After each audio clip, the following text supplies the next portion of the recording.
me filling your head with this crap, eh? I don't want to hurt people anymore. Hurt people anymore. You're dead.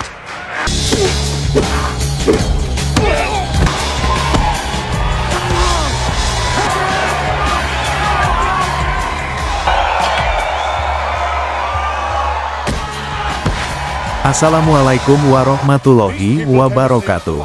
Apa kabar kalian semua? Berjumpa lagi dengan saya, Robert, si tukang kaset. Di video kali ini, saya akan membawakan alur cerita sebuah film dari aktor yang sudah tidak asing lagi, yaitu Jet Li, yang berjudul Unleashed atau lebih dikenal dengan film Danny the Dog. Film ini menceritakan di mana Danny yang diperankan oleh Jet Li menjadi seorang petarung yang hanya tunduk pada tuannya saja. Bagaimana kisahnya? Mari kita dengarkan alur ceritanya. Sebelum alur cerita dimulai, sudilah kalian untuk mengklik tombol subscribe, like, dan komen di bawah agar saya dapat AdSense dan untuk mengganti konsumsi saya selama pembuatan video ini. Terima kasih.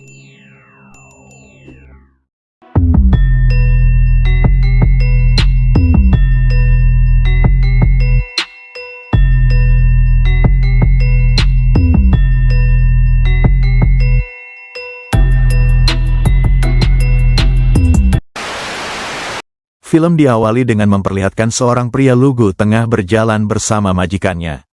Kita bisa melihat tatapan matanya sangat polos dan nampak tidak ada apa-apa di sana.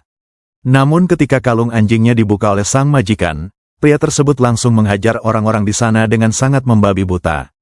Pria ini bernama Danny yang merupakan seorang tukang pukul dari seorang rentenir. Saat kalungnya kembali dipasang seketika Danny kembali menjadi pria lugu dengan tatapan polos dan cenderung nampak seperti seorang yang memiliki keterbelakangan mental. Saat pulang ke base camp, Danny pun diperlakukan layaknya seekor anjing, di mana Danny disuruh untuk masuk ke dalam kandangnya dan memakan makanan anjing.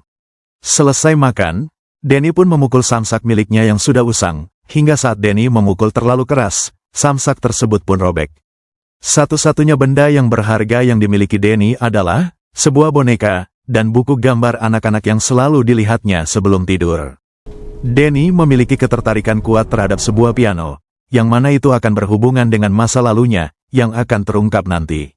Hari-hari pun Danny lalui seperti itu setiap hari, hingga beberapa orang yang sudah mengetahui tentang reputasi Danny, memilih untuk mundur dan tidak melawan sama sekali.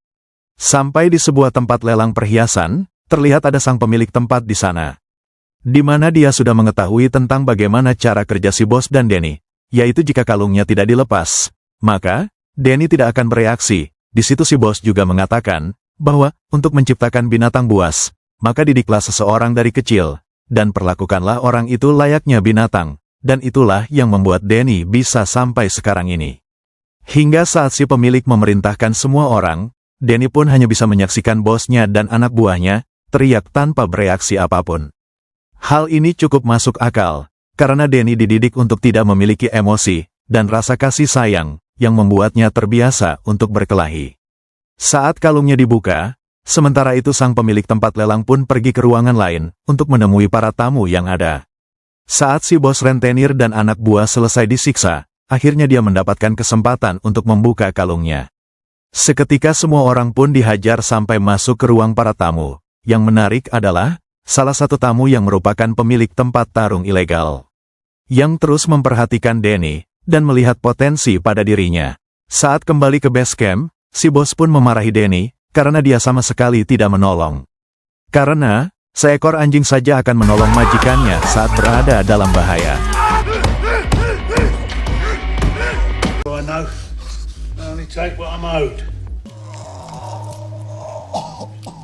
Tak ingin membuang waktu, si bos pun pergi menagih ke tempat selanjutnya, di mana tempat tersebut adalah sebuah toko barang-barang antik. Tak ingin melakukan kesalahan yang sama seperti tadi, si bos pun meminta Danny untuk menunggu di luar, dan si bos menjelaskan bahwa ketika lampunya menyala Danny harus segera masuk ke dalam. Karena itu adalah tanda sebuah bahaya, dan di saat si bos terus menjelaskan, perhatian Danny justru teralihkan kepada sebuah piano tua yang berada di sana. Merasa bahwa si Danny sudah mengerti, si bos pun langsung masuk ke sana untuk menagih. Setiap detik berlalu, dan Danny mencuri-curi pandang dengan melihat piano tersebut, hingga perlahan dia bergeser dan mencoba menekan pianonya. Tiba-tiba Denny dikagetkan dengan seorang pria yang muncul di mana itu hanyalah seorang tukang reparasi piano yang sudah tua dan tunanetra. Tidak bisa melihat, Sam sang reparasi piano itu pun terus berbicara, seolah Denny adalah orang biasa pada umumnya. Hingga pria itu meminta bantuan, Denny pun akhirnya berkata, "Yes." Denny diminta untuk menekan beberapa nada, sembari dia membetulkan kerusakannya. Setelah selesai, Sam pun memainkan piano dengan sangat indah. Dan itu membuat Denny merasa hidup kembali, sama seperti dirinya di masa lalu. Ketika terdengar suara titit-titit, seketika Denny pun segera sadar, dan secepatnya lari ke dalam. Namun dia terlambat karena si bos dan anak buah sudah babak belur oleh kliennya. Walaupun si bos geram dan sangat marah kepada Denny, si bos tidak bisa berbuat banyak, karena Denny adalah aset baginya.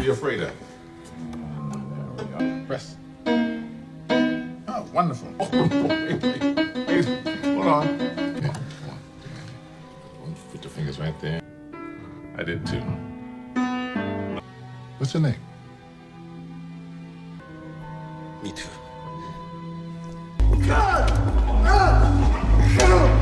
Tak lama datanglah si pria pemilik temuat tarung ilegal. Saat mendengar bayarannya cukup tinggi, si bos pun menyetujuinya. Sampai di sana pria menjelaskan bahwa hanya ada satu aturan di klub miliknya, dan itu adalah bertarung sampai mati, dan jika tidak mati, maka dia tidak akan mendapatkan bayaran. Dan orang yang memiliki tubuh besar serta seram ini adalah juara bertahan paling sadis di Meksiko, namanya adalah Erico. Tak ingin membuang waktu, si bos pun langsung melepaskan kalungnya, dan menyuruh Denny untuk bertarung. Yang mengejutkan adalah, sang juara bertahan yang sudah membunuh puluhan petarung, harus mati oleh 3 pukulan yang dilayangkan oleh Denny. Permainan pun selesai.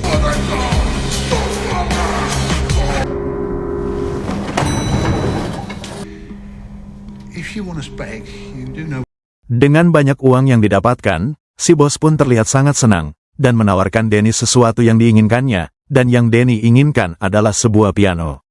Sontak hal tersebut membuat si bos tertawa, namun Denny terus berbicara piano, piano, dan piano. Tiba-tiba sebuah truk menabrak mobil mereka hingga terseret puluhan meter dari jalan raya. Tak lama muncullah 3 orang bersenjata berat, yang langsung menembaki mobil si bos dan Denny. Ternyata itu adalah perbuatan si pemilik tempat lelang, yang masih memiliki dendam kepada si bos, dikira sudah tewas, mereka pun pergi. Ternyata, Denny masih hidup, dan hanya terkena peluru di lengannya. Dikira si bos sudah tewas, Denny pun pergi dari sana, dan menuju ke tempat barang-barang antik yang tadi, dan masih ada Sam di sana. Akibat peluru tadi, Denny pun kehilangan banyak darah, kemudian pingsan.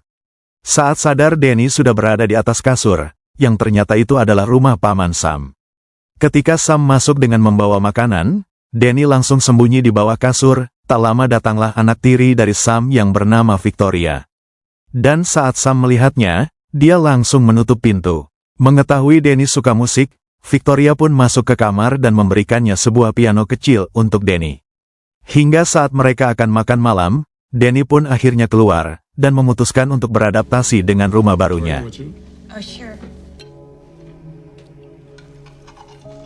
This is a spoon. This is your spoon.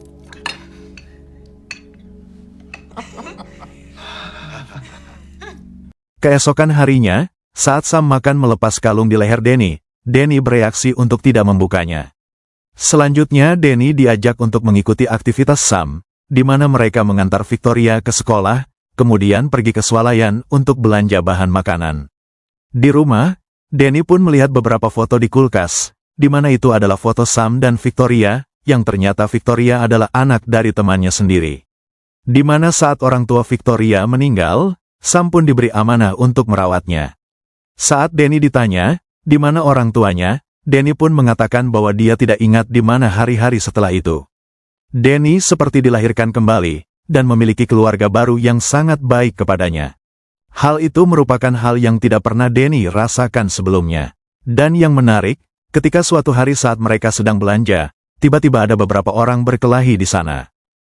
Sam yang khawatir dengan keadaan Denny, terus berteriak memanggil namanya, dan ternyata Denny sama sekali tidak memperdulikan hal itu. Sam pun bertanya kepada Denny, kenapa dia tidak panik dan tidak bereaksi saat ada orang berkelahi di sekitarnya. Denny pun menjawab, bahwa mereka tidak berkelahi dengannya, jadi dia merasa bahwa dia tidak perlu untuk memperdulikannya. Mendengar hal itu Sam memakluminya, karena mungkin itu adalah bagian dari masa lalu dan pribadinya, sehingga dia tidak terlalu memikirkan akan hal itu. Yeah? Ice cream? Maybe we should come. They're called notes. This one, this key. Dun, dun, dun.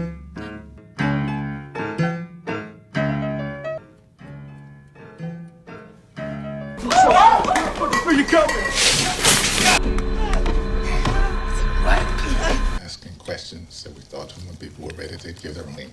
You knew that, right? Yes. But you were hurt pretty bad. How? Is this good?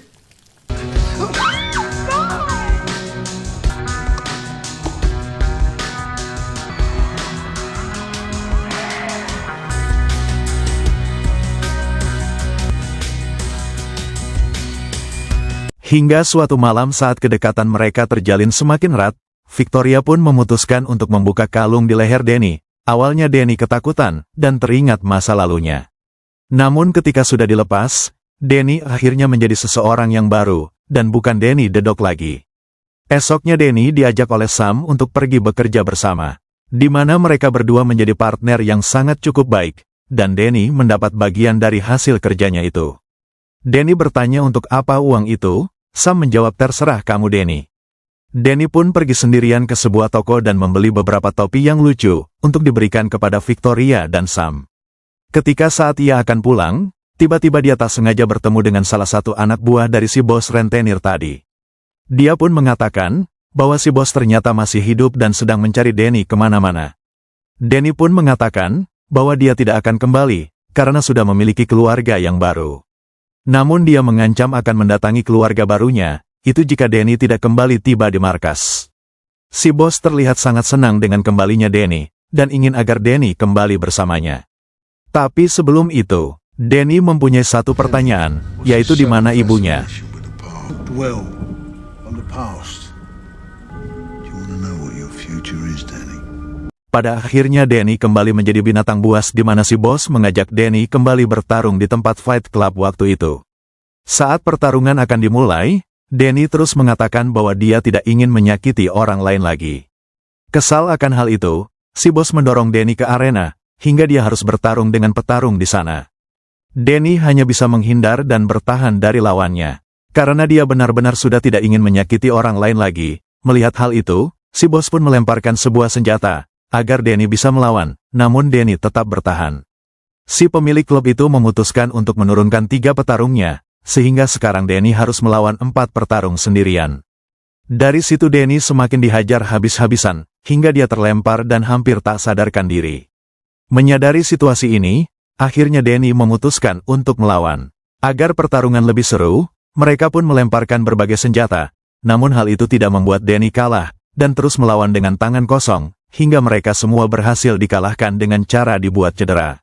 Padahal peraturannya, bahwa jika tidak ada yang mati, maka si bos tidak akan mendapatkan uang sepeser pun, sehingga si bos nekat membunuhnya sendiri dengan pistolnya. Akibat kejadian itu Danny pun dihajar habis-habisan, dan dilemparkan kembali ke dalam kandangnya.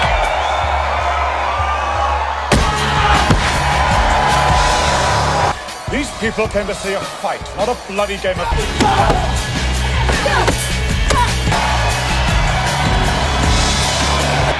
Annie, you're ruining me here! It's time! Weapon!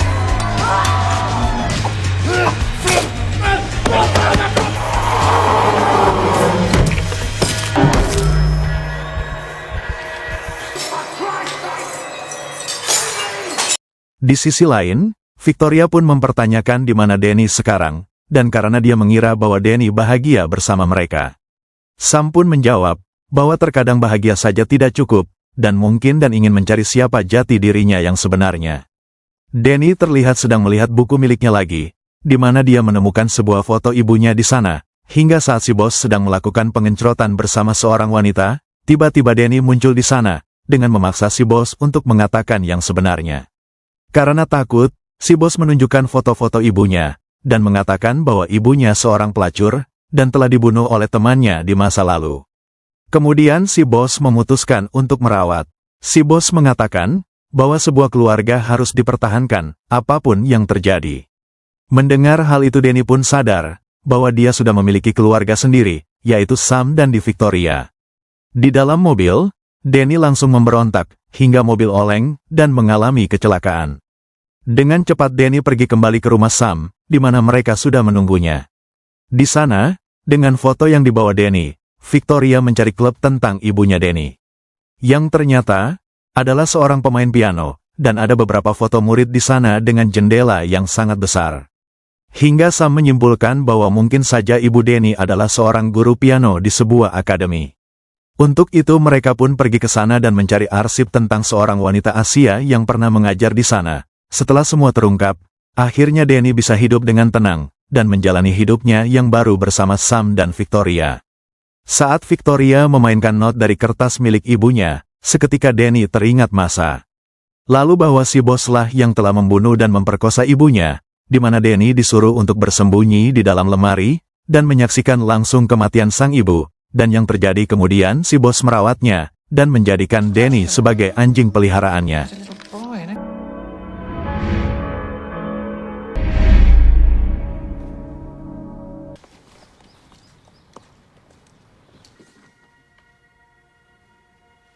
Faust picked me up. You want to hear what she played? Magical music.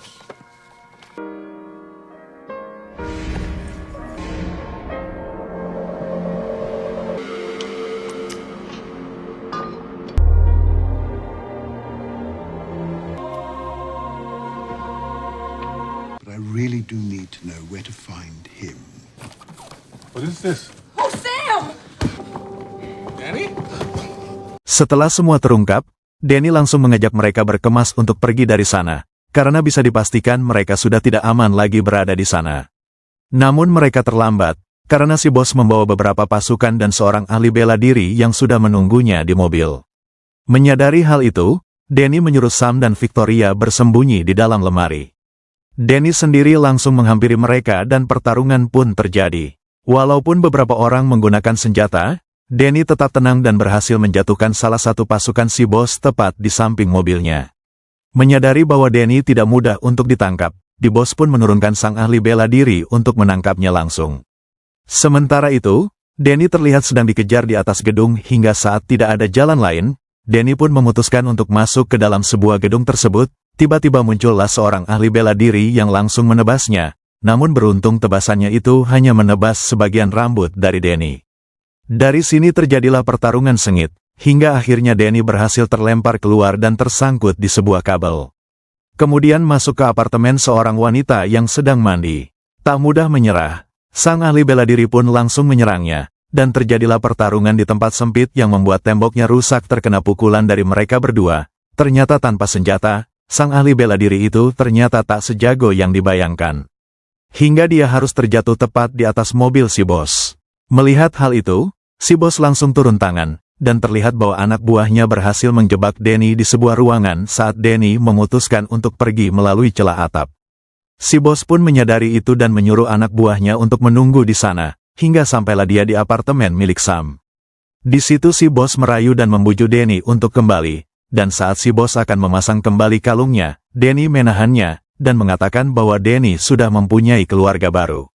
Dengan cepat si bos langsung dilumpuhkan, hingga saat Danny akan membunuhnya, Sam langsung melarangnya. Karena jika Danny membunuhnya, maka dia akan dipenjara, dan apa bedanya dengan mereka? Namun saat si bos terus memancing kemarahan Danny, Sam pun langsung memukulnya dengan pot bunga agar dia diam. Saat semua selesai, akhirnya Danny pun hidup bahagia bersama Sam dan Victoria. Home away from home? This ought to make you a better person? Look what you kind of life, Danny. You're a dog.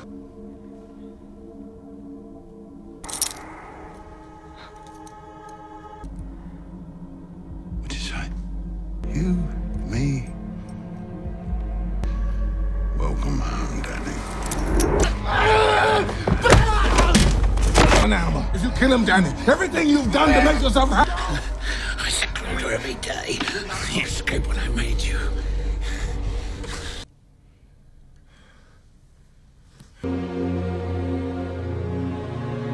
say it was a decided improvement. Night is dedicated to someone wonderful.